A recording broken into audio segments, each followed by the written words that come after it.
तो आज हम अपनी चर्चा को आगे बढ़ाते हैं, देखिए ग्रेविटेशन चैप्टर में। और अब हम आगे बात करना शुरू करते हैं प्रेशर इन फ्लूइड्स में, कि फ्लूइड में देखिए प्रेशर कहाँ से आता है। तो देखिए बच्चों, आप सबने ग्रेविटेशन के बारे में पढ़ा था कि कोई भी मॉलिक्यूल हो इस यूनिवर्स में, वो हर एक दूसरे मॉलिक्यूल को अट्रैक्ट करता है यदि उसके पास मास हो। तो देखिए जैसे कि हमारा सॉलिड जितने भी पार्टिकल हैं उनके बीच ग्रेविटेशन एक्ट करता है, वैसे ही हमारा लिक्विड के जो पार्टिकल हैं या गैस के जो पार्टिकल हैं उनके बीच भी क्या होता है, प्रेशर देखिए एक्सर्ट होता है। कैसे होता है देखिए, ये आप समझिए कि जैसे मान लीजिए कि अगर जैसे मान लीजिए ये मेरे पास कोई कंटेनर है, ठीक है, तो उसमें मैंने कोई लिक्विड अगर रख दिया, मान लीजिए यहाँ मैंने कोई लिक्विड इसमें भर दिया है, ठीक है, ये कोई भी लिक्विड हो सकता है, ये मैंने इसमें भर दिया है।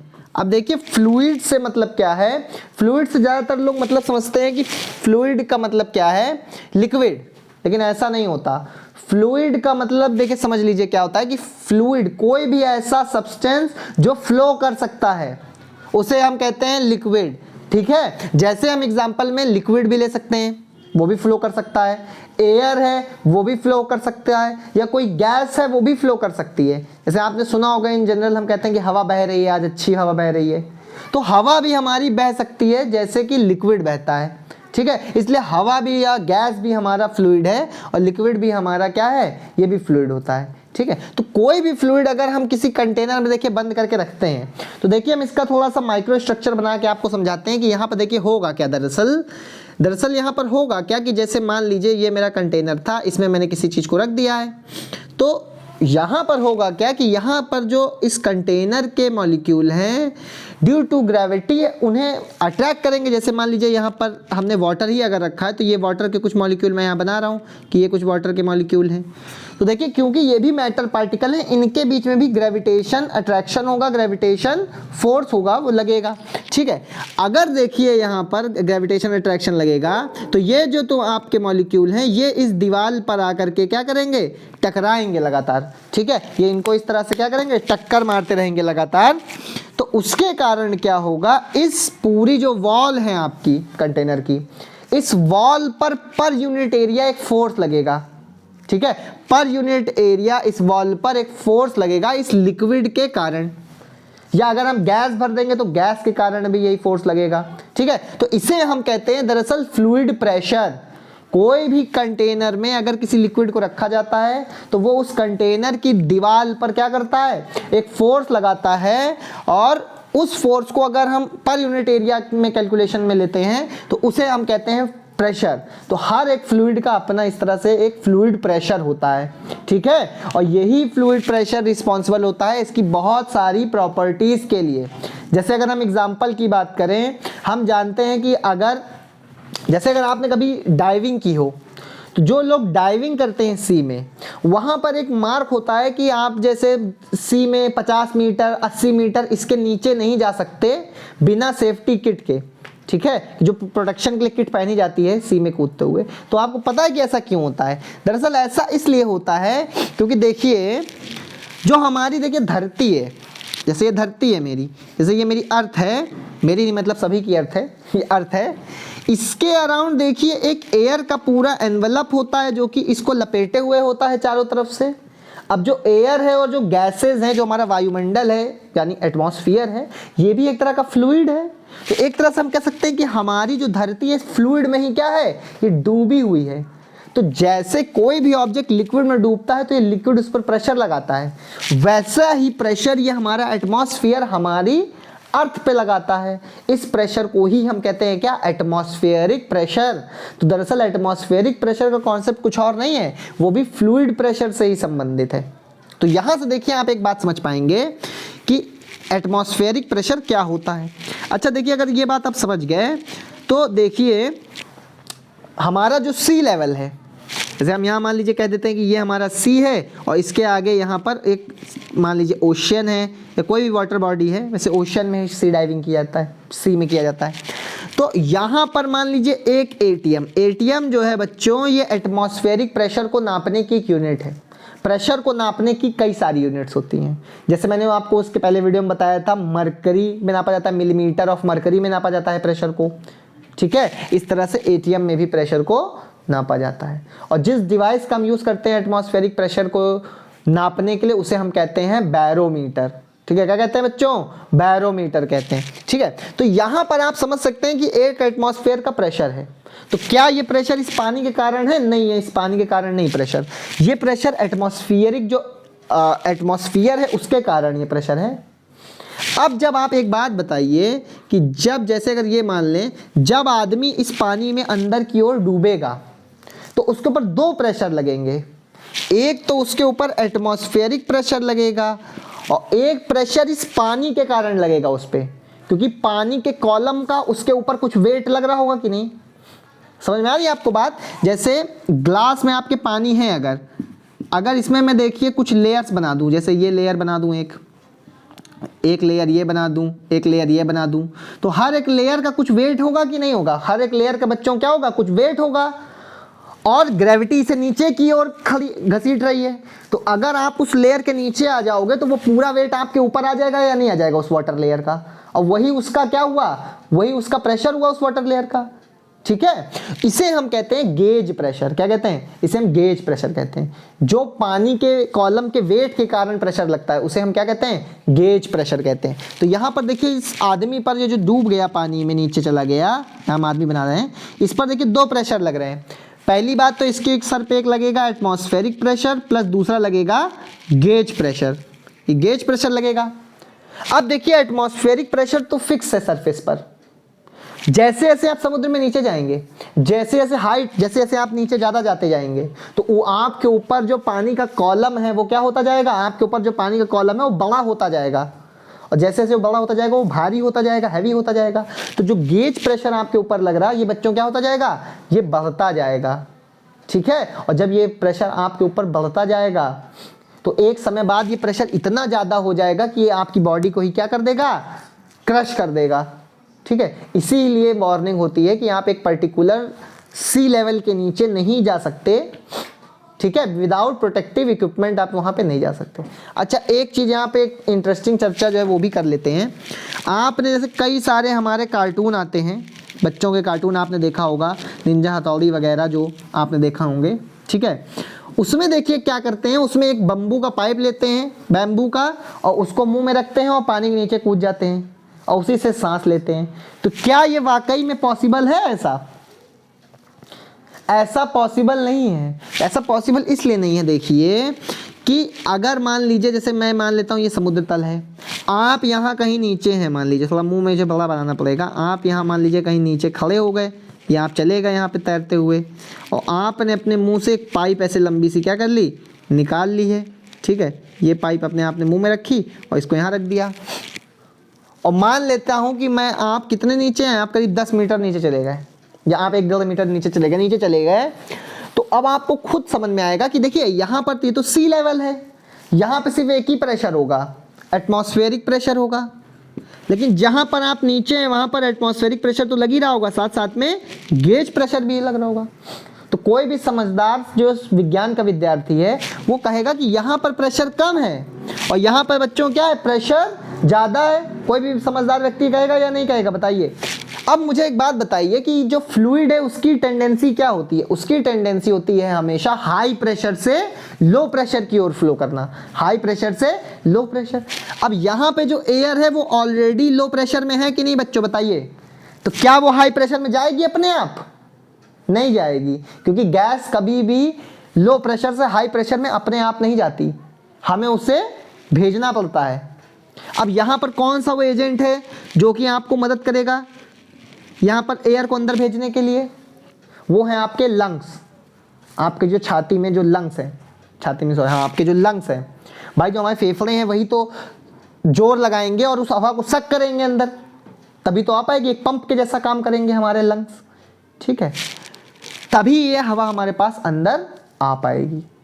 समझ में आया? लेकिन बात को समझिए कि अगर हम काफ़ी अंदर चले गए हैं तो हमारे लंग्स पर ऑलरेडी बहुत ज़्यादा प्रेशर लग रहा होगा, चारों तरफ से वाटर का प्रेशर लग रहा होगा हमारे लंग्स पे, तो ये वाटर का प्रेशर हमारे लंग्स को अंदर की ओर दबा रहा होगा।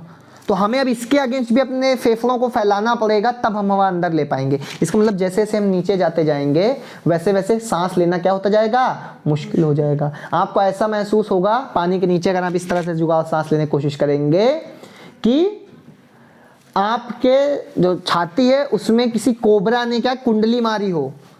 भाई कोबरा किसी भी जानवर को कैसे मारता है, वो पहली बात तो अपनी पकड़ इतनी टाइट कर लेता है कुंडली बना के कि, हाँ पाइथन, सॉरी कोबरा नहीं, पाइथन कैसे मारता है, पाइथन हमारी पहले जो छाती उस पर क्या कर लेता है, कुंडली मार लेता है, तो वो हमें सांस लेने नहीं देता। और जब हम सांस छोड़ते हैं तो अपनी पकड़ को क्या कर लेता है, और टाइट कर लेता है। तो वो टाइट करता ही जाता है, हम सांस नहीं ले पाते और कुछ समय हमारा दम घुट जाता है, इंसान क्या हो जाता है, खत्म हो जाता है। ठीक है, इसलिए जो भी ट्रेंड पाइथन के जो स्पेशलिस्ट होते हैं कभी भी अपने इसके अराउंड पाइथन को कुंडली मारने नहीं देते। ठीक है, उनको ये बात अच्छे से पता होती है। ठीक है, आप ही अगर किसी की छाती पकड़ के पूरे दम से अगर दबा दें तो आप समझ सकते हैं कि क्या हो सकता है। ठीक है, तो उसी तरह से आपको कुछ यहाँ पर पानी में अंदर लगेगा। ठीक है, तो इस जुगाड़ से सांस लेना आसान नहीं होता। यही रीज़न है कि हम जो इक्विपमेंट लेके जाते हैं पानी के नीचे वो हाई प्रेशराइज सिलेंडर में गैस भरी होती है, क्योंकि जब सिलेंडर से गैस निकलती है तो हमेशा हाई प्रेशर में होती है, तो उससे हमें लेना आसान होगा। ठीक है, लेकिन यहाँ अपने लंग्स इतना प्रेशर बनाना कि एयर अंदर आ जाए, ये बहुत मुश्किल काम है। ठीक है, इसमें करा जा सकता है लेकिन इसमें बहुत ट्रेनिंग चाहिए, ऐसे नॉर्मली हम नहीं कर सकते इसको, और बहुत ज़्यादा डेप्थ में काम नहीं कर सकता, साइंस इसके अगेंस्ट है। ठीक है, यहाँ पर तो ये देखिए कुछ बात हुई। तो अब आप यहाँ पर एटमॉस्फेरिक प्रेशर और गेज प्रेशर समझ गए। वो प्रेशर बच्चों जो कि क्या होता है, वो प्रेशर जो हमारा पानी का कॉलम लगाता है उसे हम गेज प्रेशर कहते हैं। ठीक है, तो ये बात आप अब समझ गए हैं। ठीक है, अब देखिए इसके बाद हमारी क्या बात आती है। इसके बाद देखिए अब हम बात करना शुरू करते हैं जरा एक दो प्रॉपर्टीज होती हैं देखिए गेज प्रेशर की। देखिए पहली प्रॉपर्टी क्या होती है गेज प्रेशर की, पहली प्रॉपर्टी हमारी ये है कि कोई भी लिक्विड हो वो चारों दिशाओं में बराबर प्रेशर लगाता है हमेशा। ठीक है, यानी कि अगर एक ग्लास में वाटर रखा गया है तो ये हर तरफ बराबर प्रेशर एक्सर्ट करता है, जो फ्लूइड प्रेशर होता है वो बराबर होता है। अगर हम ग्रेविटी के इफेक्ट को नेग्लेक्ट कर दें, if effect of gravity is neglected, effect of gravity is neglected. ठीक है, अगर हम इफेक्ट ऑफ ग्रेविटी को नेग्लेक्ट कर दें तो चारों दिशाओं में क्या होगा, बराबर प्रेशर लगेगा। ठीक है, चारों दिशाओं में बराबर प्रेशर लगेगा अगर हम ग्रेविटी के इफेक्ट को नेग्लेक्ट कर दें किसी भी लिक्विड या किसी भी फ्लूइड में। ठीक है, लेकिन जब ग्रेविटी का इफेक्ट होता है तो जैसे जैसे आप नीचे डेप्थ में जाते जाएंगे प्रेशर भी क्या होता जाएगा, बढ़ता जाएगा। ठीक है, लेकिन जब ग्रेविटी के इफेक्ट को नेग्लेक्ट कर देंगे तब ऐसा नहीं होता, चारों दिशाओं में जो फ्लूइड होता है वो बराबर प्रेशर लगाता है। ठीक है, तो ये बच्चों कॉन्सेप्ट है हमारा फ्लूइड प्रेशर का, जो अभी मैंने आपको बताया इसे हम प्रेशर इन फ्लूइड या फ्लूइड प्रेशर कहते हैं। ठीक है, नॉर्मल प्रेशर के बारे में इसके पहले वीडियो में बताया गया था। अब देखिए इसके बाद बात आती है जरा सा बॉयंसी की। ठीक है, अब बात आती है बॉयंसी की कि बॉयंसी क्या होता है। ठीक है, तो अब हम चर्चा करना शुरू करते हैं कि बॉयंसी क्या होता है। ठीक है, तो देखिए यहाँ पर तो हम बात करेंगे बॉयंसी की। ठीक है, स्पेलिंग कुछ गड़बड़ हो सकती है, इसको हम देख सकते हैं बाद में। ठीक है, अच्छा क्या कोई नदी में कभी नहाने गया, यहाँ नदी में नहाने गया कभी कोई? ठीक, अगर आप कभी नदी में नहाने गए हों तो आपको मालूम होगा कि जब हम नदी में उतरते हैं तो हमें अपना वेट क्या हो जाता है, कम महसूस होने लगता है। पानी के अंदर हमें अपना वेट कम महसूस होता है ग्रेविटी के मुकाबले। ठीक है, कि जब हम ज़मीन पे खड़े हो तब हमें जितना वेट महसूस होता है उसके मुकाबले पानी में जो वेट है वो क्या लगता है, वो कम लगता है। इस फिनोमिना को बच्चों दरअसल क्या कहते हैं, बॉयंसी कहा जाता है।